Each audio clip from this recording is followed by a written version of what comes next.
జర్మనీలోని ఓ ప్రజా రవాణా బస్సులో కొందరు ఎన్ఆర్ఐలు గానా బజానాకు తెరలేపడం సంచలనంగా మారింది. ఇతరులకు ఇబ్బంది కలిగించేలాగా ప్రవర్తిస్తూ దేశం పరువు తీస్తున్నారని కొందరు భారతీయులు అగ్గి మీద గుగ్గిలమయ్యారు.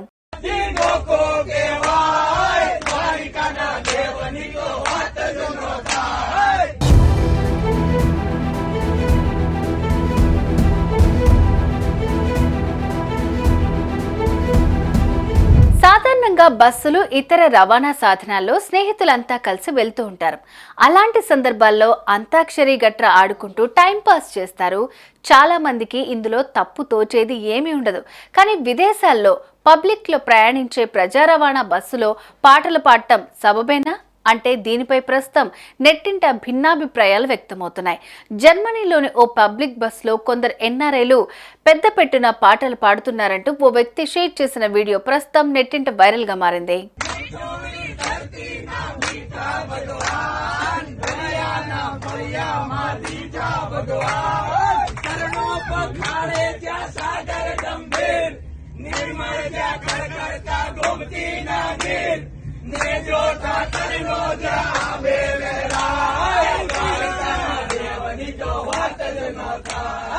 వీడియోలో కనిపించిన దాని ప్రకారం కొందరు ఎన్ఆర్ఐలు ప్రజా రవాణా బస్సులో పాటలకు తెరలేపారు. అందరూ కలిసి పెద్ద గొంతుతో మూకుమ్మడిగా పాడటం ప్రారంభించారు. చప్పట్లు చరుస్తూ గోల చేశారు. అదే బస్సులో కొందరు శ్వేత భారతీయులు ఉన్నారు.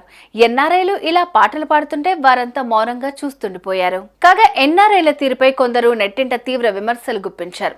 వాళ్లను దేశం నుంచి బహిష్కరించాలని డిమాండ్ చేశారు. ఇది జర్మనీలోని ఓ ప్రభుత్వ రవాణా బస్సులో జరిగినట్టు తెలుస్తోంది. అక్కడున్న స్థానికులకు చిరాకెత్తి వీళ్లను దేశం నుంచి వెళ్లగొట్టాలని ఆదేశిస్తున్నారనే కామెంట్స్ వస్తున్నాయి. జర్మనీ అధికారులు దీనిపై చర్యలు తీసుకోనప్పటికీ వాళ్లకు ఈ పోస్ట్ చేరాలని కోరుకుంటున్నారు కొంతమంది నెటిజన్స్. ఈ పోస్ట్కు వచ్చే రిప్లైలు చూసినా జనాలు వీళ్లను ఎంతగా ఈసడించుకుంటున్నారో తెలుసుకోవాలని భావిస్తున్నారని ఇంకొంతమంది చెప్పుకొచ్చారు.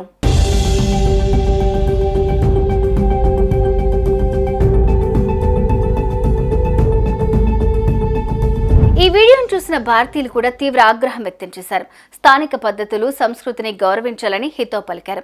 విదేశీయులు స్థానిక సంస్కృతి పద్ధతులను గౌరవించాలి. ప్రజా రవాణా సాధనాల్లో ప్రశాంత వాతావరణాన్ని చెడగొట్టే ఎలాంటి పనులు చేయకూడదని ఒక నెటిజన్ అభిప్రాయపడ్డాడు. ఇలాంటి చర్యల వల్ల భారతీయులపై విదేశాల్లో తప్పుడు అభిప్రాయాలు కలుగుతాయని కొందరు అన్నారు. విదేశాల్లో ఇండియా పరువు మంటగలిపే ఏ అవకాశాన్ని వీళ్లు వదిలిపెట్టారని, బలవంతంగా రుద్దుతున్న హిందీ విషయంలోనూ దక్షిణాది వాళ్లు ఇలాగే ఫీల్ అవుతుంటారు అని మరో వ్యక్తి అన్నారు. ఇలా రకరకాల కామెంట్స్ మధ్య ఈ ఉదంతం ప్రస్తుతం చర్చనీయాంశంగా మారింది.